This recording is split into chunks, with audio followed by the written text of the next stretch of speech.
ሸሂድነትን መለማመድ ይቻላል ረሃብ መልመድ ከባድ ነው እህል ለሚጠይቁ ህፃናት የከፈን ጨርቅ ይዞ መምጣት እህል ለሚጠይቁ ህፃናት ፈንጅ ማቀበል أحب إلى الله من هذه الأيام قالوا ولا رسول الله ولا الجهاد في سبيل الله لا ولا الجهاد في سبيل جهاد بيونا صحيح التلقات كبابي عندك قال ብቻ ተናገረ واسواته منك وين عفوته የማርክ እንደው ምን አሳፈር እንዴት አሳፈርከኛል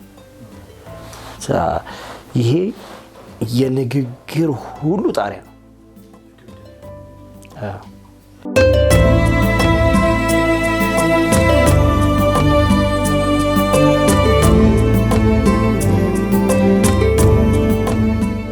ተመልሰናል የተወዳጁ ተመልካቾቻችን ለይሉ ጁማ ነው ፕሮግራሙ ኸሚስ ምሽት ሰዓቱ የዶክተር ስማር ተከታታይ ኡስታዝ በድር ሁሴን አላህ ይቀበለው ሐጅ መብሩር ማለት ይቻላል አይደለም ስለዚህ እንግዲህ ሐጅ ተነስተዋል ለበይክ ብሎ ነበር ዘንድሮ አምና እናንተ ነበራችሁ አንተና ሼክ ዘንድሮ ኡስታዝ በድር ሄዷል በቀጣዩ አመት ኢንሻአላህ ይሄዳሉ ዶክተር ነበር ዶክተር ሰምሃራው በየጊዜው ይሄዳል ስለዚህ ዛሬ ከዶክተር ሰምሃር ጋር ኢንሻአላህ ኡስታዝ በድርን ቦታ እሱ ከበር ያደርግልናል ከረጅም መጠፋፋት በኋላ እንደተገናኘን አስባለሁ እንኳን ደህና መጣ እንኳን ደህና ቆያችሁ እንዴት ነህ አልহামዱሊላህ መርሐባ እንግዲህ እነዚህ በጣም ተወዳጅ ስለሆኑ ቀናት ልናወራ ነው ዛሬ ዶክተር አንተን እዚህ ጋበዝ ነው አሽሩ ዘልሂጃ ወይም ደግሞ አሽሩ ለዋኢል ተብለው ይጠራሉ የነዚህን ቀናት ውድነት በእነዚህ ቀናት ውስጥ ልንሰራቸው የሚገቡ ተግባራትና አጠቃላይ የሐጅ ድባብን ወደዛ ስሜት የሚያስጠጋን ነገር እያነሳሳን እንቆያለን ትንሽ ከጉዳዩ በፊት ግን ቀድመን ብናወራ ደስ የሚለኝ አይ ቲንክ አንተ ስታወራው መስማትም ምናምን በግሌ ስለምወድም ጭምር ነው አላህ ይፈርጃቸው ገዛ አካባቢ ስላሉ ነገሮች ትንሽ ካንደበተ ብንሰማ ደስ ይለኛል በዚህ ጭምር طيب بسم الله الرحمن الرحيم الحمد لله رب العالمين حمدا كثيرا طيبا مباركا فيه كما يحب ربنا ويرضاه أشهد أن لا إله إلا الله وحده لا شريك له وأشهد أن سيدنا وحبيبنا وقرة أعيننا محمد بن عبد الله وعلى آله وصحبه ومن تبعه هداه اللهم اكتبنا معهم برحمتك يا رب العالمين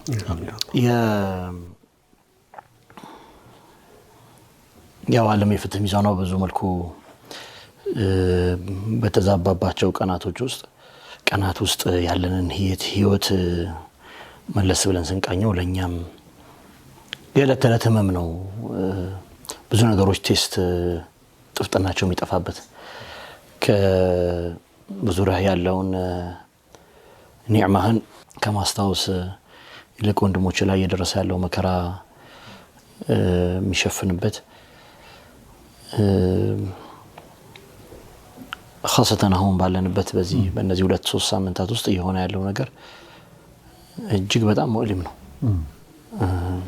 ህመሙ ከባድ ነው አዎ ከፈን ነው ያቀርቡላችሁ ያለው በመኪና ጭነት አዎ እንዳያችሁት ነው ያለ ከፈን የሚቀበሩ በጣም ብዙዎች ናቸው ከፍርሻሾች በታች ህይወታቸውን ያጡ በጣም ሚሊዮኖች ናቸው እንዲህ ብለህ አሁን ለተውሲፍም እንኳን አይመችም የሆነ ያለው ነገር ለመናገር አይመችም በትላንትና ጧት ከፈጅር በኋላ በነበሩ አንድ ወይ 2 ሰዓታት ውስጥ ይቆጠር ነበር ቁጥሩ 50 11 12 50 72 ይላል ጀዚራ ዝም ብሎ ቁጥር እየቆጠረ ማለት ነው የሞቱት ሰዎች ቁጥር ሲናገር ሰዎች ቁጥር ሆነ አዎ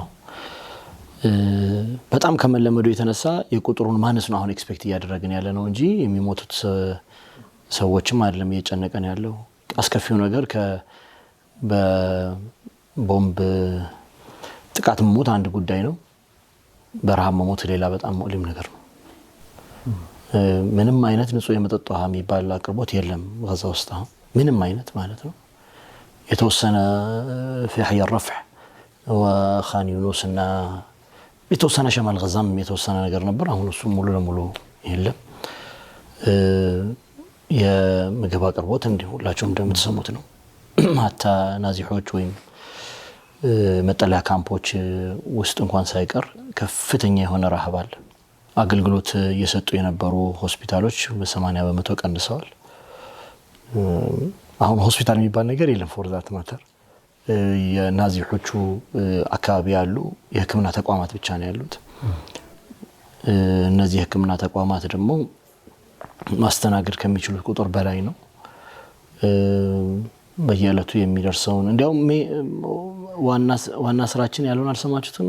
ኖርዌያዊ ዶክተር ዋና ስራችን ሙታንን መቁጠር ነው ብሏል እንጂ ማከም አይደለም። ከተለያየ ዓለም የመጡ ሰዎች እንኳን ለምስክርነት የሚናገሯቸው ነገሮች በጣም አስከፊዎች ናቸው ሐቂቃ። ወማ ذلك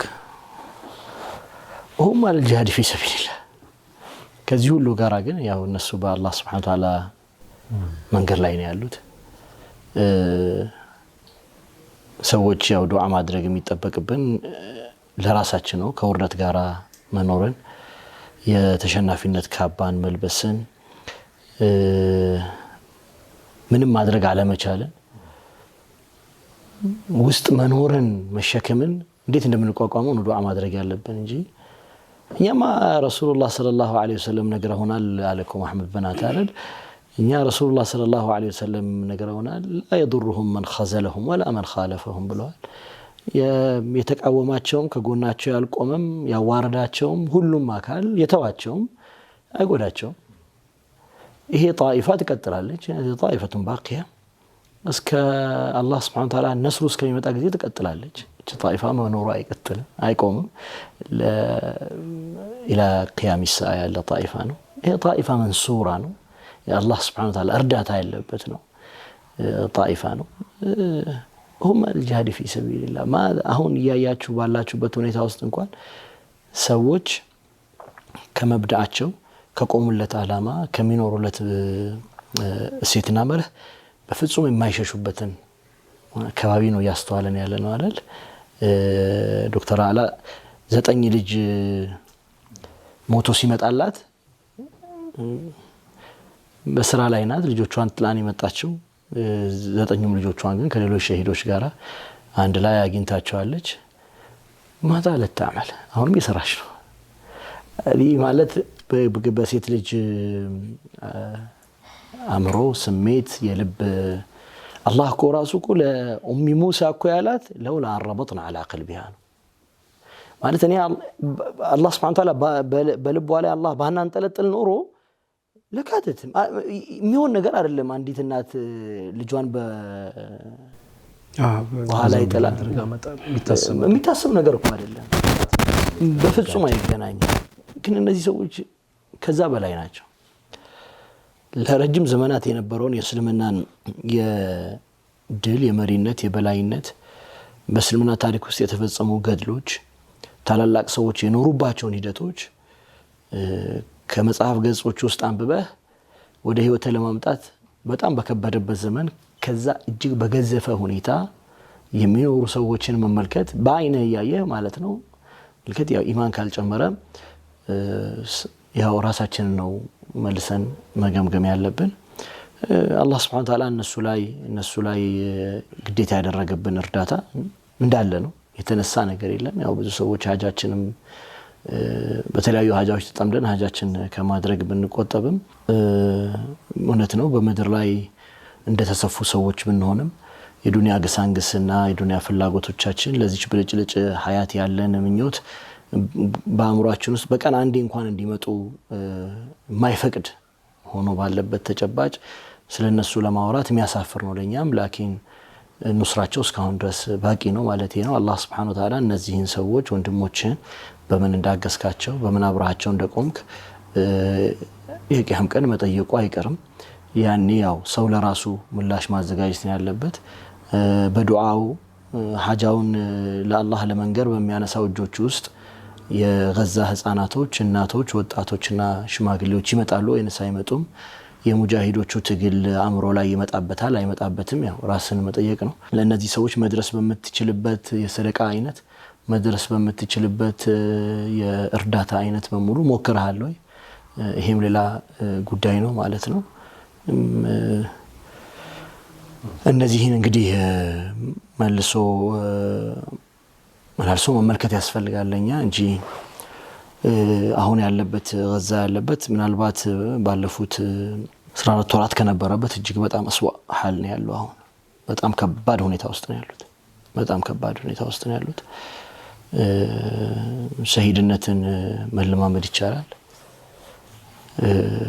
ረሃብ መልመድ ከባድ ነው ማለት ከባድ ነው። አንዳንድ ጊዜ ረሱላህ ሰለላሁ ዐለይሂ ወሰለም ከሒሳር ታስታውሳላችሁ አይደለም? ማዕቀብ ተጥሎባቸው በካዕባ ግድግዳ ላይ ተለጠፈ።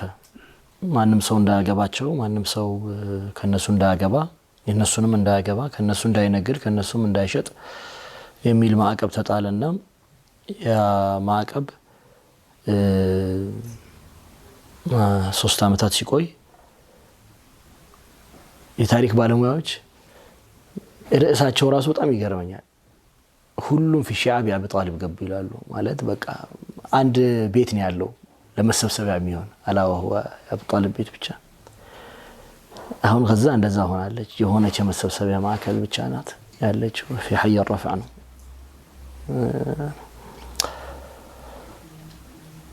ያን ሒሳር በሀያት ተመለከቷል አሁን ማለት ነው።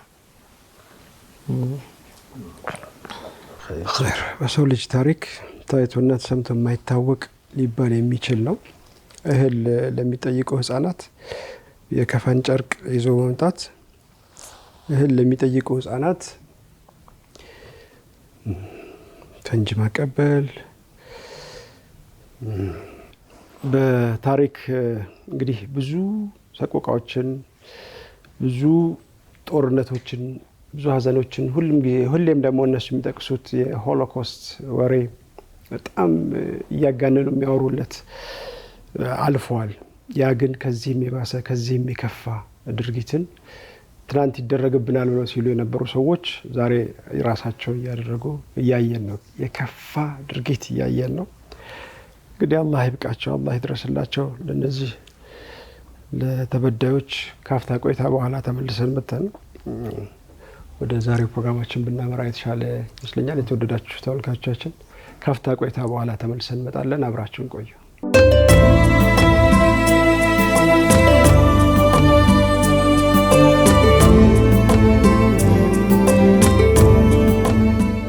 ተመልሰናል። ክቡራትና ክቡራን ተመልካቾች መርሐባ ዶክተር በድጋሚ እንኳን ደህና መጣህ እንላለን። ስለ አሽሩ ዙልሒጃ የተወሰኑ ነገሮችን ቲንክ መነጋገር ይኖርብናል።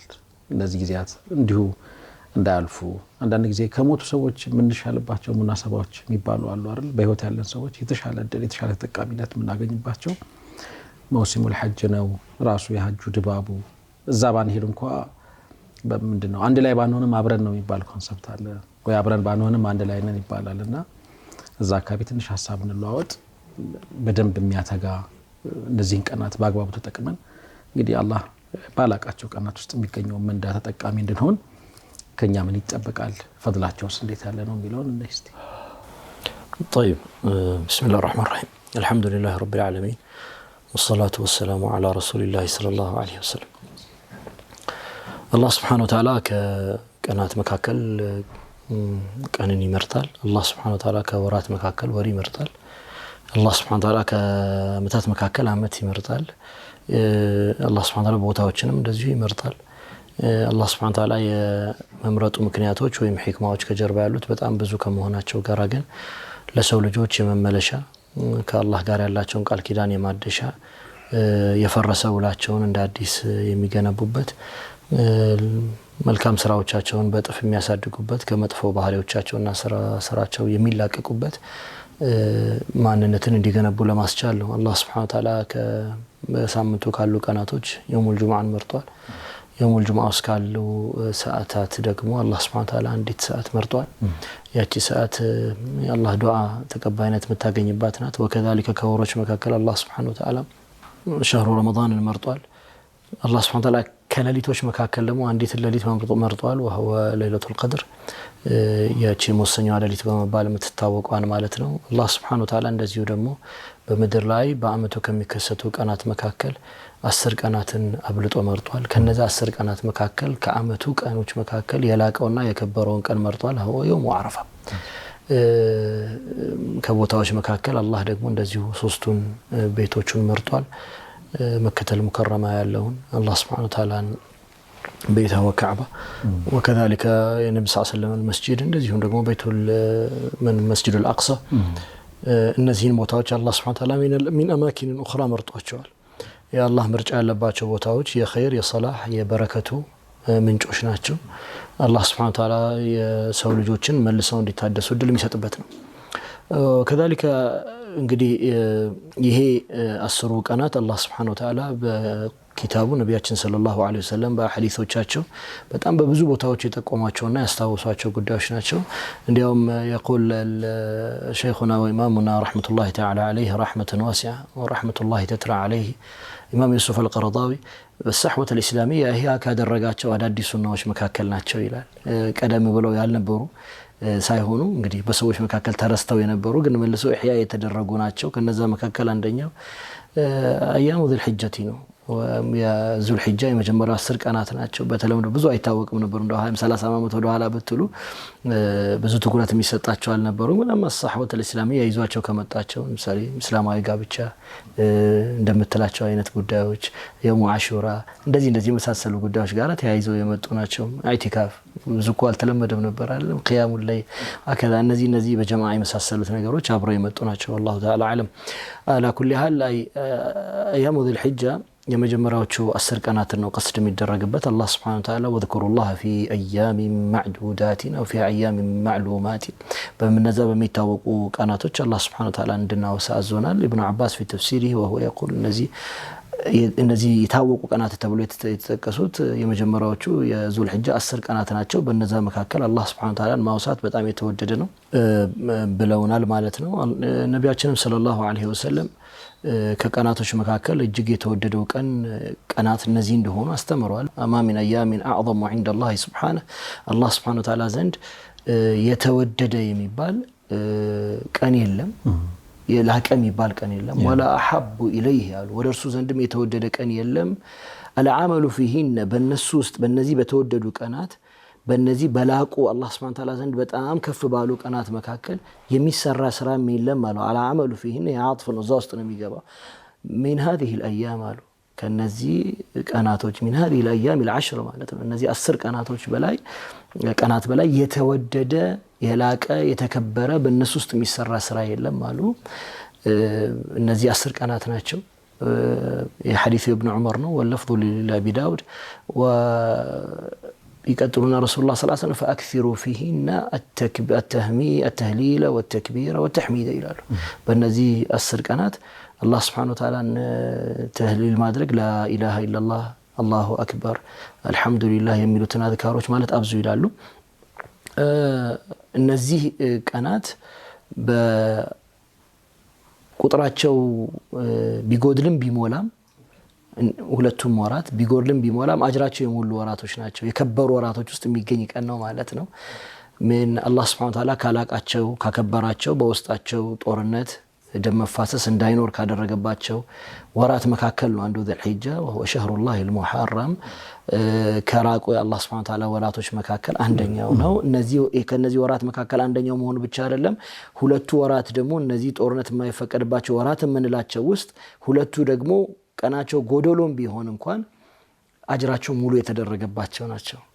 وقد ثبت في صحيح البخاري حدثني مسدد وحدثنا معتمر عن خالد الحذاء عن عبد الرحمن بن أبي بكر رضي الله تعالى عنه عن أبيه وهو يقول رسول الله صلى الله عليه وسلم شهران لا ينقصان شهر عيد رمضان وذو الحجة ሁለት ወሮች አይጎድሉም አሉ። እነዚህ ሁለት ወሮች የዒድ ወራት ናቸው አሉ። ሸህራ ዒድ ናቸው። ረመዳን ወذل حجة አንዳንድ ጊዜ 29 ሊሆን ይችላል፣ አጅሩ 30 ነው እንደማለት ነው። አንዳንድ ሰዎች 10ኛው ቀን አይጾምም፣ 10ሩን ቀን አንጾምም መሰል ነገሮች 9ኛው ቀን ነው ምናምን ይላሉ። ላኪን ያ ብዙ እንትን አይደለም። ይሄ ንግግር የመጣው 10 ቀን ተብሎ የመጣው ንግግሩ ለምንድን ነው? 9ም ቢሆን እንኳን የ10 አጅር አለው ለማለት ያክል ነው። ሸህራን ላ ينقصان ውስጥ የሚገቡ ናቸው። እነዚህ 10 ቀናት አላሁ Subhanahu Wa Ta'ala ያላቃቸው ያከበራቸው ቀናት ናቸው። በእነሱ መካከል ደግሞ አንድ ቀን አለ፣ የውሙ ዓረፋ አለ። የውሙ ዓረፋ አላሁ ስብሓነሁ ወተዓላ በአመቱ ከሚገኙ የትኛውም ቀናት በላይ በቁጥርም በኳሊቲም አላህ ስብሓነሁ ወተዓላ ባሮቹን የሚምርበት ቀን ነው። እንደዛ ቀን ሸይጣን የሚቆጭበት የሚዋረድበትና የሚከነከንበት ቀን የለም።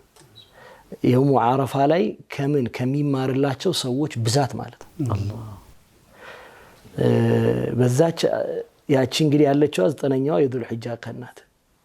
ያቺ 9ኛው የዙል ሒጃ ቀን በእነዚህ 10 ቀናቶች ውስጥ የተካተተች ናት ማለት ነው። ምህረትን የሚያገኙት አረፋ ተራራ ላይ ልውሳችሁ ወይስ ደግሞ ማንኛው ካፈተና ሲል አላህ Subhanahu Wa Ta'ala ያው እሱም በኋላ እንመጣበታለን። ላኪን እያንዳንዱ የራሱ ፈضል ስላለው እንግዲህ እነዚህ የላቁና የተወደዱ ቀናት መሆናቸውን አውቀናል። በእነዚህ የላቁና የተወደዱ ቀናቱ መካከል ደግሞ የሚሰራ ስራም ደግሞ ከሌሎች ስራዎች በጣም የላቀና የበለጠ ነው። ረሱላህ ሰለላሁ ዐለይሂ ወሰለም واللفظ لأبي داود ابن عباس رضي الله تعالى عنهما قال رسول الله صلى الله عليه وسلم ما من أيام العمل فيهن أحب إلى الله من هذه الأيام يتن يوم كان يلم بالله سبحانه وتعالى زين بالنزاك أنا تستمي السر سرا أرسوزن توداج ونبت كالنزي أسر كانت يبلتار الراوي يقول يعني أشرد الحجاني كالسدوت الآن كذا صحابوቹ ጠየቁ قالوا يا رسول الله ولا الجهاد في سبيل الله አሏቸው ጂሃድ ቢሆን እንኳን አሉ نعم قال رسول الله ولا الجهاد في سبيل الله إلا رجل خرج بنفسه وماله ولم يرجع من ذلك بشيء በገንዘብና ህይወቱን ሰጥቶ ጂሃድ ከወጣ ሰው ውጪ ከዛም ደግሞ በአንደኛቸው ያልተመለሰ አሉ حتى العلماء يبالغون في هذه التفسير هون قالون بدن بتملكتونا من يلال العمل الصالحون ያለ የመጀመሪያው ነገር بمعنى በእነዚህ ቀናቶች ውስጥ የሚሰራ መልካም ስራ ነው ያለ مفهوم المخالفه واجب ይሆናል ይላሉ አይ በእነዚህ ቀናቶች ውስጥ መጥፎ ስራ መስራት ወንጀልነቱ ከባድ ነው ማለት ነው አንደኛ ይሄ መጀመሪያው ጉዳይ ነው العمل الصالح فيها احب الى الله አለ ከስራዎች መካከል ደግሞ አላህ Subhanahu Wa Ta'ala ይመርጣል መልካም ስራዎች መካከል لان الله طيب لا يقبل الا طيبا لكن في هذه الايام الله Subhanahu Wa Ta'ala ولو عدل تمر ቢሆን እንኳን ትንሽ የተምር እንኳን ብትሆን ሰደቃ ይወጣች ወይንም አንድ ሰፋ ብትሆን እንኳን የተቀራጭ አላህ Subhanahu Wa Ta'ala ምን ያርጋታል ማለት ነው أجران يغزفاتال يالقاتال وكأنك ممكن تكون كجبل أحد أحب إلى الله من هذه الأيام قالوا ولا رسول الله ولا الجهاد في سبيل الله لا ولا الجهاد في سبيل جهاد بيونا أصحاب رسول الله يطيقوتكو يهي ور يزول الحجة ور يزول الحجة ور من شهر الله الحروم ነው የተከበሩ ወራቶች መካከል ናቸው ጦርነቱ አይቻልም ግን ጥያቄያቸውን ተመልከቱ ወለል ጂሃዱ ፊ ሰቢልላህ ማሏቸው እዚህ ቦታ ውስጥ ጦርነት እንደማይኖር ይታወቃል ላኪን ወለል ጂሃዱ ፊ ሰቢልላህ አይ ምን ማለት ነው የተፈለገው ሄዶኮ ማጥቃት አይደለም መጥቶብን ለሚመጣ መከላከልም ቢሆን እንኳን እንደማለት ነው እሱኮ በማንኛውም ሰው ላይ ዋጅብ የሆነ የጂሃድ አይነት ነው ጂሃዱ ዲፋዕ ስለዚህ ያም ቢሆን እንኳን አዎ ያም ቢሆን እንኳን አሉ አንድ ሰው ሲቀር ገንዘቡንም ነፍሱንም ይዞ ወጥቶ ከዛ ያልተመለሰ ሰው ሲቀራ በጣም ከባድ ነው ሼክ ይقول ተቆስሎ ቢመጣና አገሩ ቢሞት አይካተትም ማለት هذا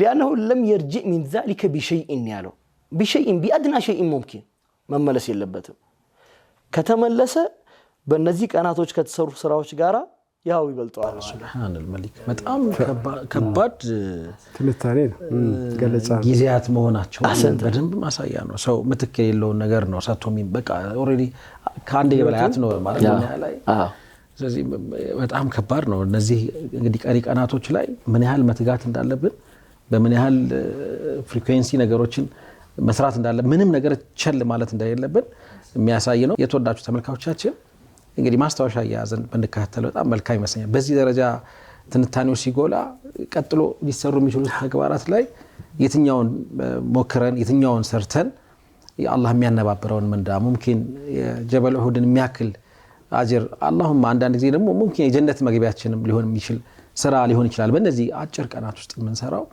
ማስታወሻ ይዘን እንከታተል። ምን እንስራ የሚለው ላይ ብንነጋገር ደስ ይለናል። የቻልከውን ሁሉ ስራ፣ መልካም የተባለ ነገር በጠቅላላ የቻልከውን ሁሉ ስራ እና لأن المؤمن እኮ لا يحقرن من المعروف شيئا ጥሩ ከተባለ መልካም ከተባለ ነገር እኮ አንዲትም ነገር ቢሆን እኮ አያጎርልም አይንቅም። በእጅ ላይ ያለችው ለዛው እኮ አንዲት ዘለላ ተምር ፍሬ እንኳን ብትሆን እሱን መሰደቅ ከቻልክ እሱን ስለሰደቅ ላኪን ከኛ በዒባዳ ደረጃ ምንድነው የሚጠበቀው የሚለውን ነገር እንትን ነው ዋናው።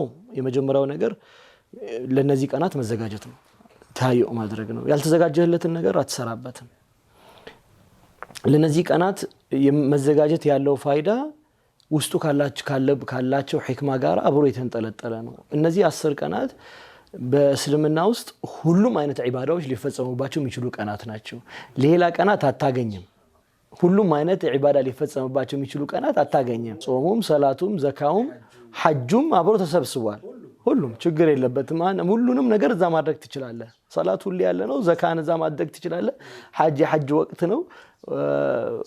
ሲያሙም አለ። ምን የቀረ ነገር አለው ማለት ነው? ምንም የምታጎድለው ነገር የለም። ሁሉም የዒባዳ አይነቶች የተሰባሰቡበት ቀናት ነው። ኢብኑል ቀይም ለዛ ነው በጣም የላቀ የሆነውም ጭምር ይላል ኢብኑል ቀይም አልጀውዚያ ረዲየላሁ ተዓላ ዐንሁ። አላ ኩሊ ሐል የመጀመሪያው ተሐዩ ማድረግ ነው። ለዛ ነገር መዘጋጀት ያስፈልጋል። ስትዘጋጅ ከቀናቶቹ መግባት በፊት መገሰጽ የፈለገ ሰው ለመገሰጽ ተውበት ይጠይቃል። የአላህ ስብሓነሁ ወተዓላ ኪታብ ለመክፈት ከፍተህ ከመቅራትህ በፊት በቁርአኑ መገሰጽ ከፈለግ ወደ አላህ መመለስን ማስቀደም እንዳለብህ፣ ዱዓም ማስቀደም እንዳለብህ ለዛ ከሆነ አላህ ስብሓነሁ ወተዓላ ፈድዑላህ ሙኽሊሲና አላህ ስብሓነሁ ወተዓላ ይሄንን በዚህ ቁርአን መዘከር መገሰጽ የፈለገ ሰው ቀድሞ መጀመሪያ በእኽላስ አላህ ስብሓነሁ ወተዓላ ዘንድ ዱዓ ያድርግ ይላል። ከዱዓው በኋላ ኢናባ ከታከለበት ተውበት ከታከለበት እዛ ቁርአን ላይ ያሉ እያንዳንዱ ገጾች ለሱ መገሸጫ መማሪያ ይሆናሉ። ፈድዑላህ ሙኽሊሲና ወአኒቡ ኢለይህ ወከዛሊከ ይሄ መጀመሪያው ነገር ነው። ስለዚህ ከሰውየው ከኖረበት ከሱ ጋር ከተላመደው ባህሪ ከሆነው አንዳንድ ጊዜ ማለፍ ከሚሰራው ወንጀሎች፣ መጥፎ ባህሪያት፣ መጥፎ ግንኙነቶች ራሱን በተቻለ መጠን ማራቅና ማቀብ ይጠበቅበታል። ለዛ ራሱ ማለማመድ አለበት። ይሄ ሁለተኛው ጉዳይ ነው። ሶስተኛው በለመድካቸው ነገሮች ላይ መዘውተር ግዴታ ነው። ይሄ በጣም አስፈላጊ ጉዳይ ነው። ለምሳሌ 5 ወቅት ሰላት ትሰግዳለህ፣ ስገድ እንዳይቀር። ማጉደል የለብህም ማለት ነው። ያሉ ኸይሮች ማጉደል የለባቸው። ባሉ ኸይሮች ላይ በመጨመር መጀመር አለብህ። በእነዚህ ቀናት ውስጥ የማይወደድ የሚባል መልካም ስራ የለም። ያልተመረጠ የሚባል መልካም ስራ የለም። ጾምም ቢሆን ማእሙር ነው፣ የታዘዘ ነገር ነው። ነቢያችን ሰለላሁ ዐለይሂ ወሰለም ወለው ፈረደ ባዕዱ ዑለማኢ ቢጥራብ አልአሳኒድ ሰነዱ ላይ ጥራብ አለበት ያሉ ዑለሞችን ቢኖሩ እንኳን ላኪን ወነህኑ ንፍሪዱ ዐላ ሲሐት አልሐዲስ ወነቢዩ ሰለላሁ ዐለይሂ ወሰለም ፊማ ረዋሁ ነሳኢ ወአሕመድ ፊ ሙስነድህ ወብኑ ሒባን ፊ ሰሒህ የጠበራኒ ፊ ልሙዕጀም አልከቢር ነቢያችን ሰለላሁ ዐለይሂ ወሰለም እናታችን ሐፍሳ ምን ትላለች ረዲየላሁ ተዓላ ዐንሃ أربع لم يكن يدعهن رسول الله صلى الله عليه وسلم أراد قداوش نبرو رسول الله صلى الله عليه وسلم ما يتواتشو وسوما عاشوراء عندنا والعشر يالج السرون كانت مصومن عليك رسول الله صلى الله عليه وسلم كما يتواتشو نغروش مكاكل نبرو وثلاثه ايام في كل شهر بيان دانوس ايام البيض معناتنا 3 ቀናት መጾም وركعتين قبل الغداة يا ركعتين قبل الفجر እንደማለትነው ከፈጅር በፊት ያሉትን 2 ረካዓዎች رسول الله صلى الله عليه وسلم አይተዋቸውም ነበር لذلك العلماء يقولون فجر ካመለጠክ ሁለተኛ ከጀርባውም ስገድ ያሉት ለዛ ነበር يعني حيدت له الدنيا باظافرها እነዚህ የማይተው ነገሮች መካከል አንደኛው ጾም ነው። በእርግጥ 10ኛው ቀን ቀጣን አይጾምም። 10ኛው ቀን የኢድ ቀን ነው። የኢድ ቀን አይጾም يحرم صيامه መጾሙ ወንጀል ነው። ከነዛ ቀናት መካከል 9ኛው ቀን ደግሞ በተለየ ሁኔታ ነቢያችን ሰለላሁ ዐለይሂ ወሰለም አልቀውት እናገኛለን። ረሱላህ ሰለላሁ ዐለይሂ ወሰለም صيام يوم عرفه የዓረፋን ቀን ሐጅ ላይ ለሌለ ሰው حج لا هنا سوى يعرف أن كان مزوم أحتسب على الله يكفر السنة التي قبله والسنة التي بعده فيما رواه مسلم የከሱ በፊት ያለውን አመትም ከሱ በኋላ ያለውን አመትም ወንጀል ያስመራል አሉ ረሱላህ ሰለላሁ ዐለይሂ ወሰለም። ያንን ቀን እቺን ዘጠኛዋን ብቻ እንኳን ብትጾም ማለት ነው። ፈማ ባሉ ከሌሎቹ ቀናት ደግሞ የተሰራባቸው ስራ አላህ Subhanahu Wa Ta'ala ዘንድ ከጂሃድ ይበልጣል አሉ። እዚህ ጋር አንድ እንትን ነጥብ የገዛ ሰዎች ጂሃድ ላይ ናቸው። በምን ማለት ነው ገብቷል? وهم خرجوا بمالهم وانفسهم ليبلطهم يجلوا الناس ብቻ ናቸው وهم في احب الاعمال عند الله عز وجل في الرباط اسقلان اما ቀሪው ባቂው ሰው ያው ዱነውም ነው። على كل حال በዚህ ጉዳይ ላይ አንደኛው የምንሰራው ስራ ጾም ነው ማለት ነው። ጾም የተወደደ ነው በእነዚህ 9 ቀናት። በዋነኝነት ደግሞ 9ኛዋን ቀን ማንም ሰው ሊያልፈው አይገባም ማለት ነው። ያን 9ኛ ቀን መጾም በጣም የተወደደ ነገር ነው። ያለፈውንም የሚመጣውንም አመት ወንጀል ያስመራልና ዛሬ መበርታት አስፈላጊ ነው። አንደኛው ጾም ነው። ሁለተኛው በጣም መትጋት የሚያስፈልገው ነገር እነዚህ 10 ቀናቶቹ ናቸው። የቀኑ ክፍለ ጊዜ ነው። ሰው የማይደክምበት ወቅት ነው። በማንኛውም ቦታ ላይ ሆነ ከሀይነ ማለት ነው አይደለም። እንደው በሌሊቱ ክፍለ ጊዜ ቢሆን እንደው እንቅልፉ ምናምን ልትል ትችላለህ፣ ካም ልትል ትችላለህ። ግን ይሄ ቀኑ ክፍለ ጊዜ ነው። ምክንያቱም የሌሊቱ ክፍለ ጊዜ የመጨረሻው የረመዳን 10 ሌሊቶች ነው የሚበልጡት ከሁሉም ሌሊቶች ከሌሊቶች በጠቅላላ። ለምን ለይለቱል ቀድር ውስጣቸዋል። እዚህ የውሙ ዓረፋ አለ። የውሙ ዓረፋ መቼ ይጠናቀቃል? ፀሐይ ስትገባ አረጀ ከዛለ ከዛ በኋላ ወደ ሙዝደሊፋ አይደል ይሄድከው ባለፈው እንደዛ ማለት ነው። ፀሐይዋ ስትገባ ሙዝደሊፋ ነው ጉዞክ ያለው። የሰው ልጅ ያንን አማሉን በሞት የሚያጠናቅቅበት ነው ብዬ ነው እኔ እንደዛ ነው የሚገባኝ። ሙዝደሊፋ ሄዶ ሰው ሲተኛ እንደዛ ነው የምረዳው። አላህ አጭር ጊዜያት ይሰጣል። የውሙ ዓረፋ ላይ የህይወት ጉዞ የምትባለው በጣም አጭር ናት፣ በጣም ቀሲር ናት፣ ግማሽ ቀን ናት። ከፀሐይ መዘንበል በኋላ ነው የውሙ ዓረፋ ላይ የምትቆም። ፀሐይ እስከሚገባ ነው። የሰው ልጅ እድሜ ብቻ ነው ሙምኪን ሌሊቱ ግን በጠቅላላ ሙዝደሊፋ ነው። ሀያተል በርዘኽ ይረዝማል። የተደሰቱት ሰዎችና አላህ የተቀበላቸው ሰዎች የሚተኙት እንቅልፍ የሰላም እንቅልፍ ነው። አላህ ያልተቀበላቸው ሰዎች አተኛኘታቸውም ያማረ አይደለም። ከዛ በኋላ ሰዎች 3 የደስታ ቀናትን ያሳልፋሉ አይደለም እንዴ? ያው ተሽክ እኮ ይገባል። የውሙ ናር እናርዳለን፣ ለአላህ ምስጋና እናርዳለን፣ ቤቱን ጧፍ እናደርጋለን፣ ጧፍ ሊፋዳ እንፈጽማለን፣ ሸይጣንን ከሀያታችን እናባራለን። የጀነት ሀያት ማለት ነው። እኔ እንደዛ ነው የሚገባኝ። በጣም ረጅም ጊዜያት ናቸው እና እነዛን ረጅም ቀናት ናቸው። ቁጥራቸውን ይበልጣል። 3 ቀናት ናቸው። አያሙ ተሽሪቅ የውም ናር 4 ቀን ያለው 4 ቀን ከአንድ ሌሊት ከግማሽ ቀን ጋር አወዳድረው ሀያት طويل ግን የሚጠበቅብህ በጣም የጥቂት ጊዜ ስራ ነው። አላህ Subhanahu Wa Ta'ala የሚጠይቅህ በጣም በዚህ አጭር ጊዜ ውስጥ ደግሞ እንደገና እድል ይሰጣል። በእነዚህ ቀናት ደግሞ የበለጠ እባክህ ሮጥ በል ይላል። ካሉት ቀናቶች በጠቅላላ እነዚህን ቀናት ደግሞ ለየት አድርገህ ደግሞ ስትጠቀምበት ሄደህ ነበር፣ መንገድ ስተህ ነበር፣ ጠፍተህ ነበር፣ ከደጃፌ ጠፍተሃል፣ እስቲ ናና ደግሞ ትንሽ አንኳኳ የሚባልበት ጊዜ ነው። ይሄ ቀን ሰው በጠቅላላ ሀይ የሚሆንበት ቀን ነው። ሁለተኛ በጣም የሚጠቅመው ነገር ኢዕቲካፍ ማድረግ ነው።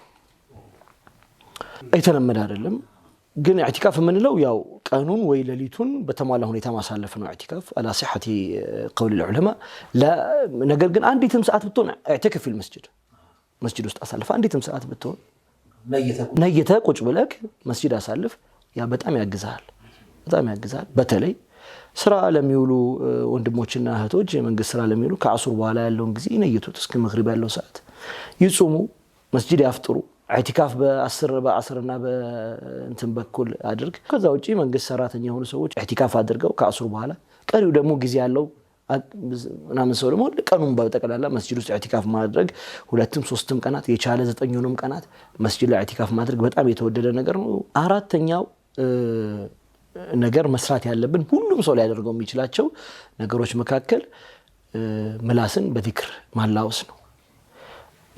በዚህ ቀናቶች ውስጥ በጣም ተወዳጅ ከሆኑና በሐዲስ ረሱልላህ ከሰበቱ ነገሮች መካከል አንደኛው ሐዲስ ኢብኑ ዑመር ነው። ቅድም ያወሳሁት ما من أيام أعظم عند الله سبحانه ولا أحب إليه እርሱ ዘንድ የተወደደም የላቀም ቀን የለም ከነዚህ ቀናት በኋላ العمل فيهن አለ እዛ ውስጥ የሚሰሩ ስራዎች መካከል فأكثروا فيهن አብዙ አለ من التحليل والتكبير والتحميد መቼም لا إله إلا الله الله أكبر الحمد لله ለምላስ በጣም የቀለሉ አጅራቸው ግን እጅግ በጣም የገዘፉ ጉዳዮች ናቸው ማለት ነው። ኢብኑ ዑመር እና አቡ ሁረይራ ወደ ሱቅ ይወጡ ነበር።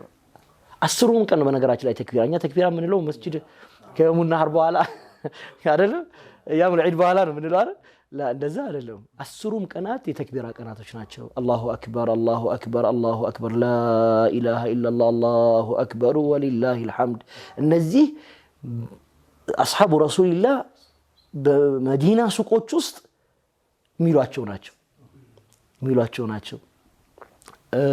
ከየመን የመጡ አንድ ሼክ ሲያወሱኝ ቀደሙ ጊዜያት በእነዚህ 10 ቀናት የሚታወቁባቸው አንደኛው ነገሮች መካከል በሱቆቻቸው ውስጥ በጣም ከፍተኛ አዝካር ይደረግ ነው። አላሁ አክበር አላሁ አክበር አላሁ አክበር ላ ኢላሃ ኢላላህ አላሁ አክበር ሊላሂል ሐምድ በጣም የተለመደ ነገር።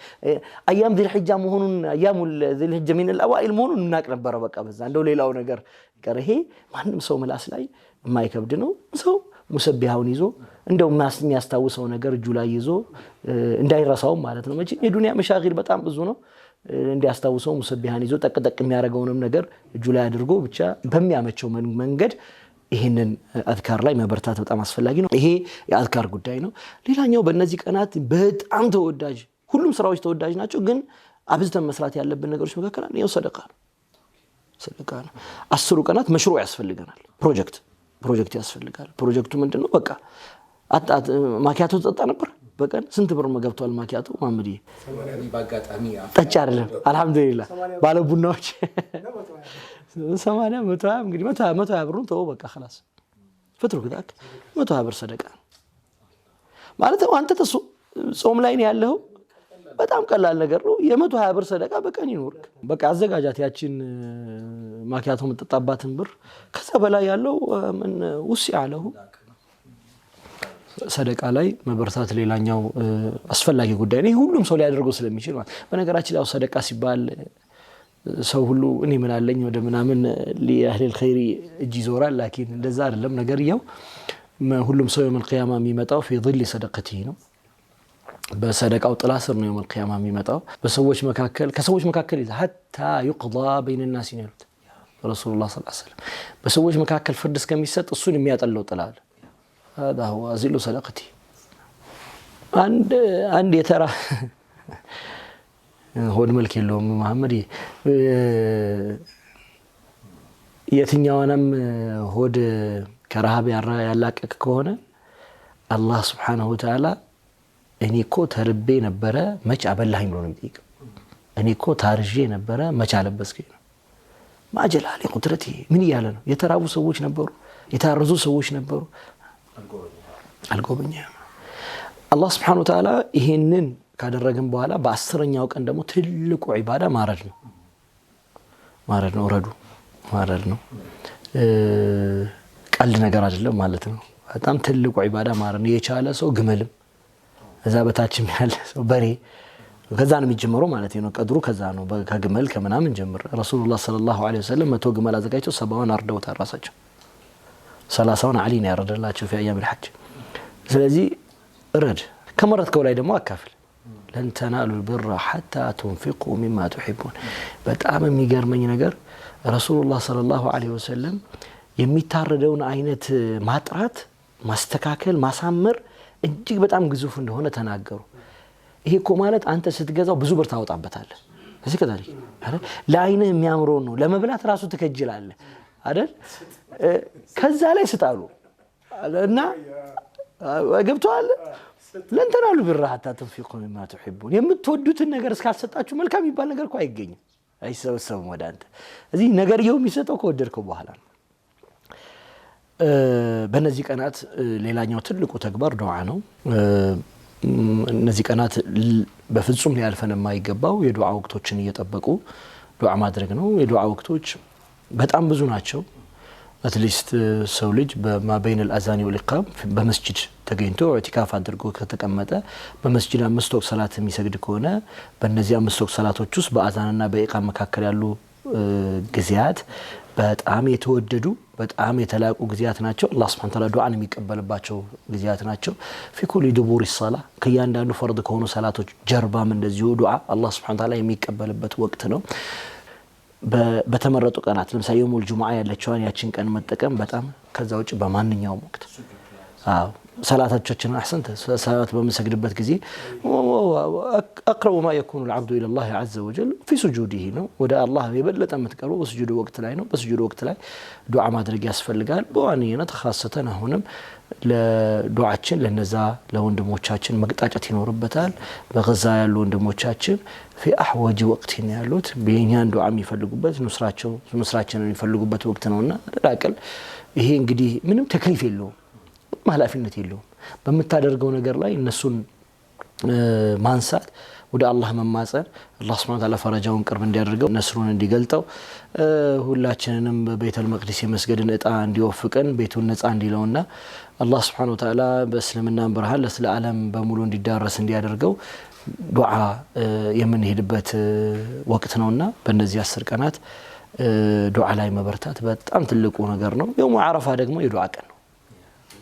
የውም አረፋ የመሰለ ዱዓ ቀን የለም። አንዳንድ ጊዜ የሐጅ ላይ ያሉ ሰዎች አላህ Subhanahu Wa Ta'ala የሚጠሩበትን ነገር ሁሉ አፍረውታል። ከተሸከምነው ካሉት ወንጀል አንፃር የኖርንበት ነው ካሉት ማዕሲያ አንፃር አላህን አፍረውታል። ምሳሌያቸው ብዙ ነው። የውም አረፋ ላይ ፉደይል ብን ዒያድን ሰዎች ጠበቁት። ምንድነው ብሎ ዱዓ የሚያደርገው ብሎ ሊሰሙት ማለት ነው። وما أدراك بفضيل فضيل يكون العابد الزاهد الله سبحانه وتعالى እንደዛ ቀንና ሌሊት የተገዛ ለአላህ እጅግ በጣም ቅርብ የሆነ ባሪያው ነው። ከሻሃደ عليه الناس ሰዎች በጠቅላላ በዚህ ላይ መስክረዋል። ፉደይል ምንድነው ብሎ ዱዓ የሚያደርገው ብሎ ለመስማት የውም አረፋ ተራራ ላይ ቆሙ አብሮት የሐጅ ወቅት ላይ ፉደይል ዝም አለ።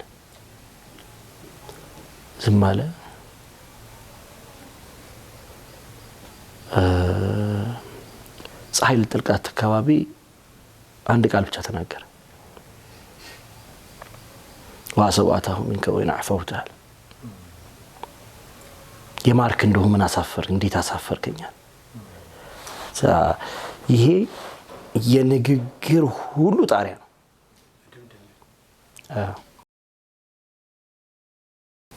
የማርክ እንደው አሳፈርከኛል። አንዳንድ ሰው ዝም ብለህ ታፍረዋለህ አይደለም ካደረስክበት በደል ከለፍክበት ድንበር ምናምን አንፃር አጠገቡ ቁጭ ብለህ ለማውራት እኮ ታፍረዋለህ አይደል? ለአላህ ምሳሌው ትልቅ ነው። እሱ እንግዲህ ሁሴን ፉደይል እኮ ከባድ ሰው እኮ ነው። ፉደይል እኮ 30 ዓመት የፀሐይ ስትወጣ ምንድነው ፈጅር ሳዲቅ ሲገለጥ ያየሁት ነው መስገድ ያለ ሰው እኮ ነው። ማምስት ወቅት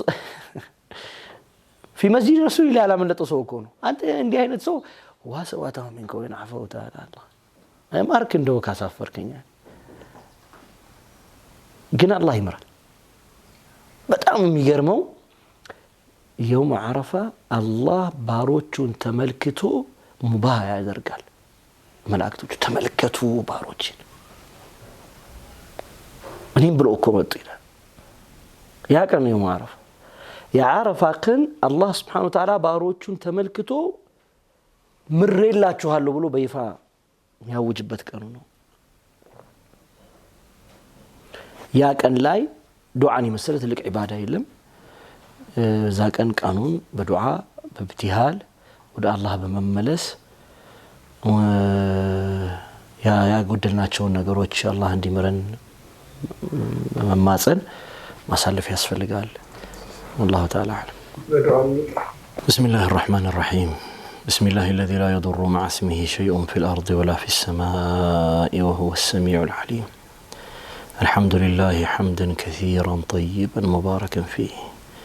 الحمد لله على نعمتك التي لا تحصى. حمدا كثيرا طيبا مباركا فيه. الحمد لله على نعمة الإيمان وعلى نعمة الإسلام، والحمد لله على نعمة القرآن، والحمد لله على نعمة الهدى واليقين، والحمد لله على نعمة العلم. الحمد لله لك الحمد يا رب على نعمتك التي لا تحصى. اللهم صل على محمد وعلى آل محمد كما صليت على إبراهيم وعلى آل إبراهيم إنك حميد مجيد، وبارك على محمد وعلى آل محمد كما باركت على إبراهيم وعلى آل إبراهيم في العالمين إنك حميد مجيد.